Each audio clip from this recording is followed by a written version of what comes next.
Welcome back to the game. The heart of volleyball just got more exciting as the best local and foreign athletes join forces. And here's a look at the latest standings in the 2022 PVL Reinforced Conference. The Cherry Tigo Crossovers grab an early solo lead, being the only undefeated team so far with 2 wins. And the Reinforced Conference defending champions, Petrogas Angels, Grand Slam seeking Creamline Cool Smashers, both have a 1-0 record. Let's find out more about the teams from our volleyball analyst, Mela Tunay. Hello, welcome back. Good to see you, partner. Buti na lang si Boy nag-intro kasi laging may ano to. Pakulutan si Pao pag-intro. Sa extra, maghintay ka. Just you wait, Mela. Just you wait. Okay, Cherry Tigo. I did their first game against F2. They were very impressive.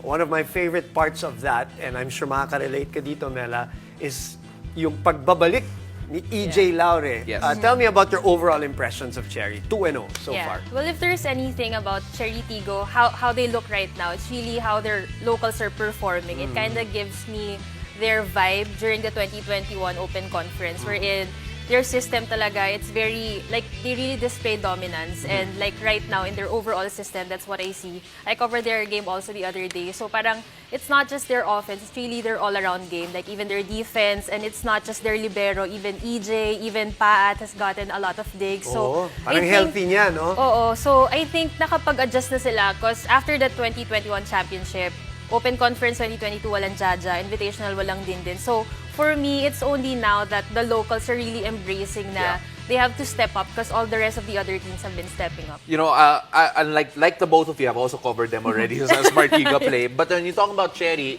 they have that different energy. Sa simula pa lang eh. The starting lineup, even I admit na napaisip ako eh, like, is this the optimal lineup? And they did take a win against F2. Sa palagay mo ba, is it a matter of the locals just really stepping up and playing to yung expectations asked of them?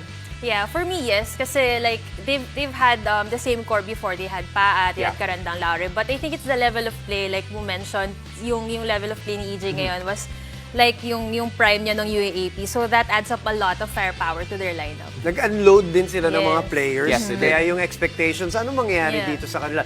They don't seem to be, at least in 2 minutes, in the 2 games that we've seen, they don't seem to be heavily reliant on the import as opposed to the other teams. Can you quickly, before we finish with Cherry, talk about the coaching?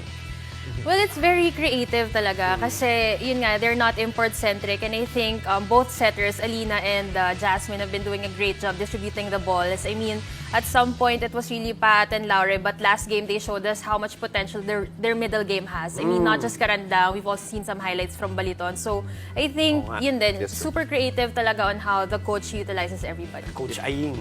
Absolutely. So, yung last game nila, they have Karandang, Paat, and EJ Laure leading the scoring, and the locals really stepping up, as we mentioned a while ago.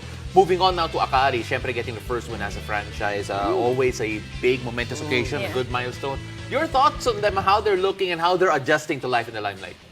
Well, in their first game, parang everyone's anticipating how the team would work together. I mean, in their socials, nakikita natin mga glimpse of the players, especially all these players came from different systems. So, we also know that their import is a former Olympian, di ba? So, I think in their first game, they started strong, medyo kinapos kasi personally, I think hindi naman na-maximize ng sobra yung imports nila. I mean, she top scored pero they could have went to her more para mas naging maganda yung resulta kasi ang taas ng porsyento niya doon. But in their last game naman, pumorsento sila sa kanya. She had 25 points in that game, but she also had great support from the locals like Erika Raagas, even Janine Marciano stepped up.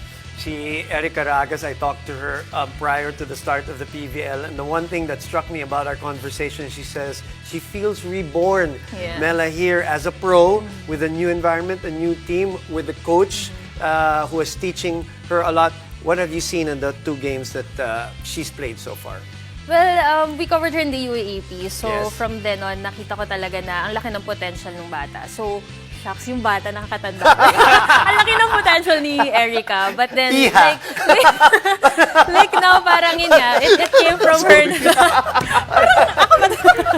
Anyway, You started this, okay? Mali ako doon. Sorry, Erika. Pero, ayun nga, she's unleashing it more now, and she seems very comfortable. And I think we have to give credit also to their setters. She's worked Mitch. with with Jo. Jaja Maraginot Yeah. in her Ateneo days. But right, Michelle that's right. Cobb has really been feeding her a lot. That's why in their first game, she had that confidence boost, scoring around 16, 17 points. Yeah, and syempre, a lot more exciting things to watch out for Best Gary for player, sure. di ba? Oo. Nung second Yeah. game, si Yeah. Erica rin. Tama.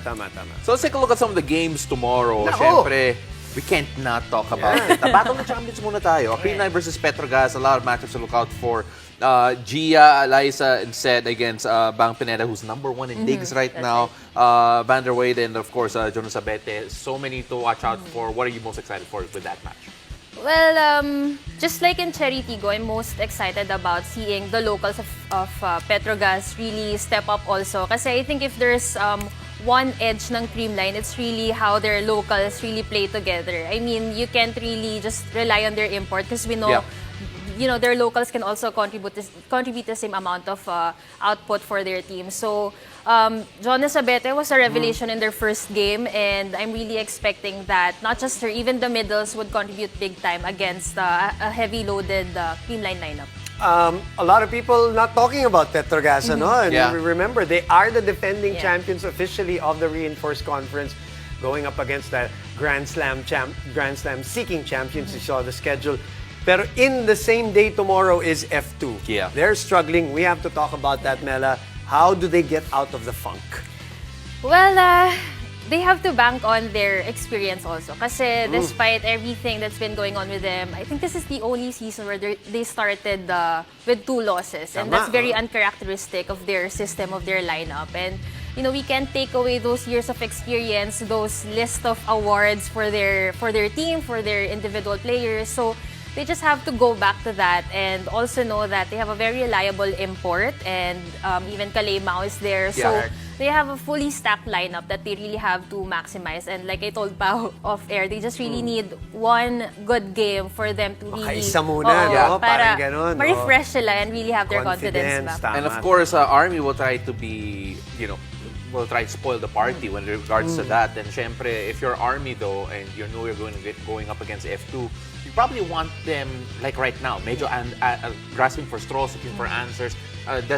What are the things that Army need to do to try and take advantage of yung situation na to?